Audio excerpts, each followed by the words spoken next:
We were on this stage 4 months ago, pitching you the idea of the bionic underwriter, with this slide of the $6 million man. We said that we thought the rumours of the underwriter's demise had been greatly exaggerated. And we said that we could make you better, stronger and faster. And it probably seemed like a bit of a lark. But in the last 10 weeks, that's exactly what we've done. I'm going to remind you about who we are and what we do.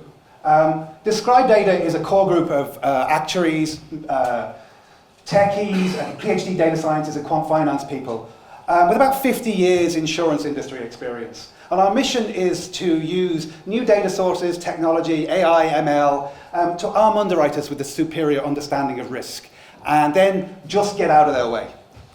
So we've built a risk engine that we call Comprino, using our kind of skills and expertise, and we've used it to provide insights into things like cyber insurance, terrorism and kidnap risk, and health and wealth, which is something we've done outside the Lloyd's lab. But while we've been in the Lloyd's lab, we've looked at directors and officers insurance. Why did we do this?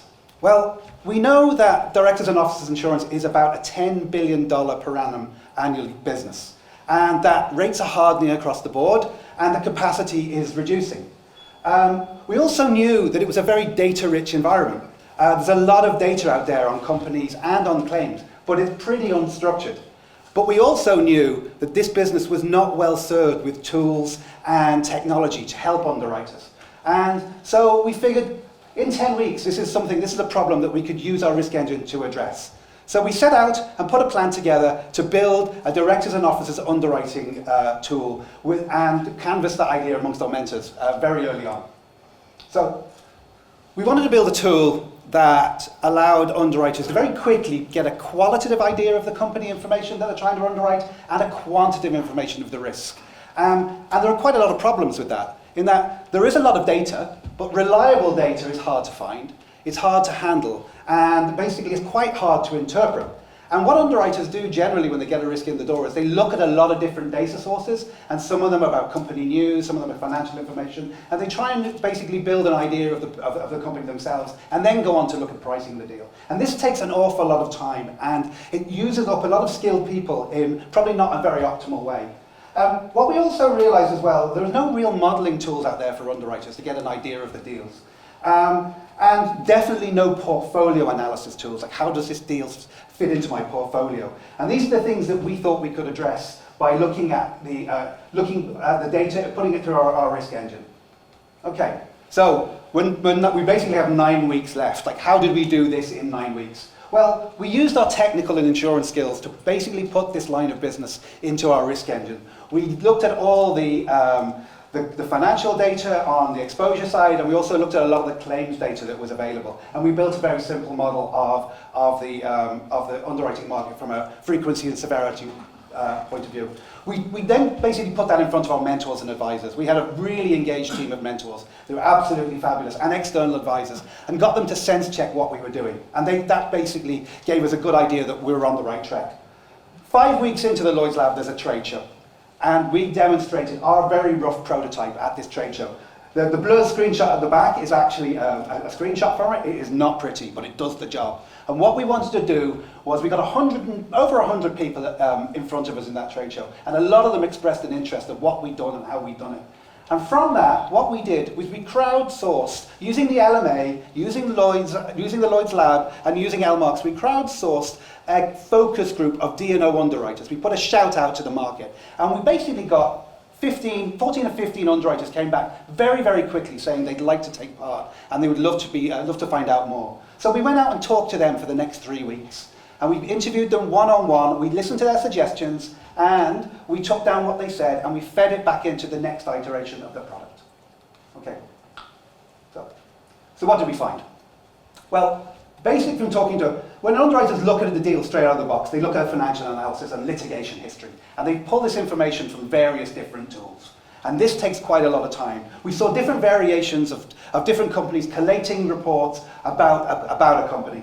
And then they also looked at news, and they Googled stuff, and they did a lot of stuff that was kind of like, it seemed quite sensible, but there wasn't a huge amount of structure about it. So we figured if we could put all the financial analysis and litigation history in one screen, integrate it with some news and trends, and start looking at things like Google, Google Trends and social media information, what's trending, what are people looking for, put that in a single pane of glass, that would save an inordinate amount of time for an underwriter, and it would give you an idea of the deal. Now, what we also found is that there was no kind of forward-looking measures when we were looking at these deals. There's nothing where the underwriter could immediately get an idea of the frequency and severity. Is this deal good? What's the maximum amount I could lose? What's the variation? And we built a frequency and severity model from the data that we have, and we basically put that at the fingertips of the underwriter, so they can get an idea of the profitability of the deal. And what we also did, we have a quant finance background, and we started looking at portfolio analysis, as in, where does this deal fit into my portfolio? Is it going to basically push me over into a dangerous aggregation, or is this an opportunity for me? And we can start analysing our portfolio along lots of different metrics, financial, exposure, and otherwise. And we can do this on the desktop in real time. And so we thought if we could put all of these things into one tool, it would be a real game changer for an underwriter. In this case, for D&O. Okay, so let's give you an idea of what's going on here. So we built this tool. Maria is an underwriter, and she wants to underwrite a deal for a small company called Apple. She looks it up, and she's presented immediately with headline financial metrics on the company. And these are very configurable, things like volatility. She also has 5-year graphs of share price, sector performance, and volatility. Really quick headline view of the company. We've got sector news and company news, and we've got a company timeline. They're all in one field. You have a very quick idea of what's going on there. And now we can also look at, drill down into this, look at a lot more of the financial metrics. Revenues, where those revenues come from, what's the operational profit?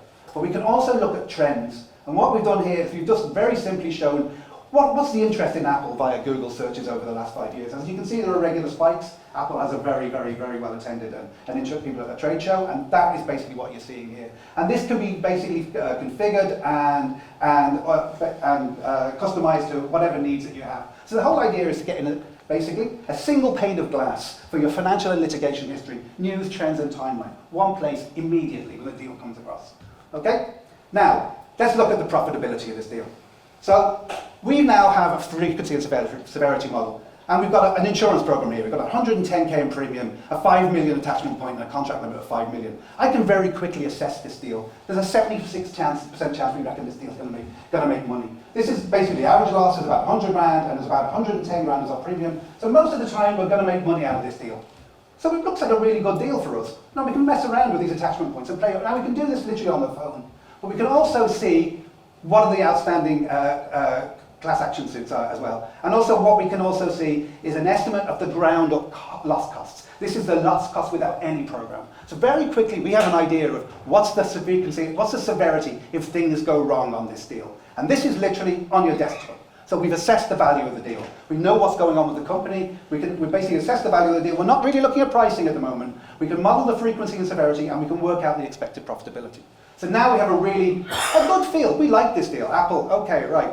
Now, how does this fit into my portfolio? So, we built a portfolio viewing tool. So this is Maria's portfolio. She's about 150 different deals in this portfolio, and we've split them out here by company, by sector, by layer, by premium. And we've got a heat map here. Very simply, we've used premium as a risk-adjusted measure. We've got layer here, and we've got company sector here. As you can see, the bright red, we've already got a lot of concentration in the lower layers in information technology, so especially in the yellow here. So maybe this deal is not as attractive to us as it seems immediately. If we tweaked it, if we took a higher layer, or maybe we rebalanced it, or we basically reinsured something else, this might be an interesting. We can do this on the desktop in real time. Okay, so the great thing about this is, I just showed you it's split out by company sector and layer. We can split out by any financial metric. We can split out by any exposure metric as long as we can figure out what you want to use. And we can provide this information on the desktop. You could also use it to optimize your portfolio. You've got big holes in this heat map. We can basically, are we interested in taking those risks? We could also start using it as a portfolio optimization tool. One of the underwriters we've shown this to at a very early stage came back to us and said, actually, could I use this tool the other way around? Could I go and scan the market, find the deals that I want, and then price them, and then go after that? And we said, yeah, we never thought of that. That would be a really good way to use this tool. Okay, so we've built a really specialized tool for a specialized market.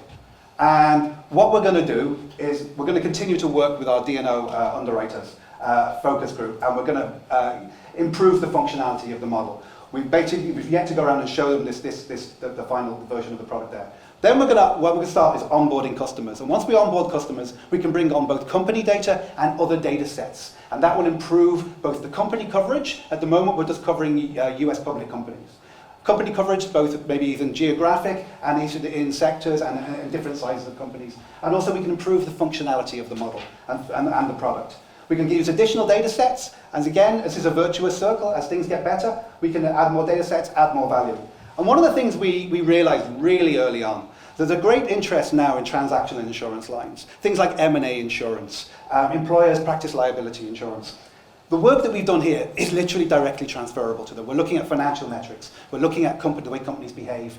And we can basically apply that stuff to those new and emerging business lines very, very easily. So there's great value in this as well. Okay. So the Lloyd's Lab has been an incredible experience for us. I've been quoted as saying, it'd be like drinking through a fire hose. And we conservatively reckon it's probably saved us about 12 to 18 months of business development, product market fit, and market research. We've built a product in 10 weeks. And that has basically been because of the access we've had to the market and the interest we've had and the feedback. We've used the Lloyd's Lab program shamelessly, and it's been absolutely brilliant for us. We'd really like you if you're interested in getting a demo of the full product, we'd love to do that for you. If you're interested in becoming a customer, or if you just want to find out more about our other business lines, we'd be absolutely overjoyed to talk to you. And I'll just give you an overview of what the 10 weeks has been like. So we've had about nearly 100 meetings and calls in effectively the 9 weeks since we actually started work on the program, because the first week was mainly about it was an induction thing. We talked to 14 different underwriters, directed separately.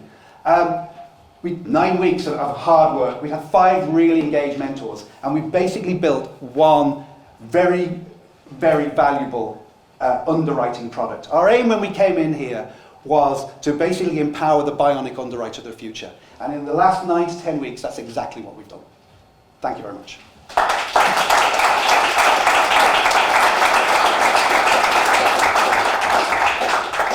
Mike, thank you very much. It was also really great to have your team here with us in the lab, so it's reciprocated. Yep. We have a bit of time to ask any questions. You talk about bionic underwriter. How many of the underwriters are worried about what you're doing for what their jobs are? That's always a thing in this thing. People go, bionic means you're taking my job. We came in, one of the first tagline we said was like, rumors of the underwriter's demise are greatly exaggerated. In stuff like this, you're always going to need an underwriter. What we found is that a lot of the work that they're doing is quite easily, we can use technology to speed it up, and we can give them greater insights. So you can write better business and more business and generate new business lines. These people won't, Did they get it? Yes, they do. I mean, if you go to someone and say, look, I spend a week compiling this 25-page report that basically justifies what I think about this company, I was like, if I could do that literally in 10 minutes, and I give you this extra insight, like, I don't like that deal, or I do like that deal, and I can get a bit of a horse trading. You get this sort of idea, and you basically say, this is my appetite, I can put it onto a risk exchange. You could use that way. All of a sudden, technology starts to come into each other. Anyone else? We have one more question over there. Yeah, it's a question about the data sources that you're using. How much of it is externally provided, and how much is dependent on the company's own internal? All of this data is externally provided. Okay. I mean, the quant finance data we used to get the exposure data was literally the ticker symbols going back 20 years. And that sounds like a very easy thing to do, but it's not. You literally had to find out all the companies that were public and available that could have a D&O claim. That is difficult. The claims data came from the Stanford Securities class action suit. So we're looking at just the security class actions at the moment. What we're saying is if we can get a virtuous circle going, we get more data, more companies on board, we can expand that data sources, the model gets better, it's a virtuous circle. So this is a plug and play? It's plug and play at the moment, yeah. You could use this tomorrow. Great, thank you. One last question. So what's the basis for the severity information? Did you manage to get claims data? We got claims data in that we know how long the court case lasts. And we also talked to a lot of corporate lawyers who basically gave us ballpark figures of like, okay, what happens when the claim happens? So what you find is you get a burn-in cost as you get a team of crack lawyers rappelling out of a helicopter onto your roof. It costs you $400 a week, and then it drops off down. So we basically built our severity model from that. Again, we can get that better.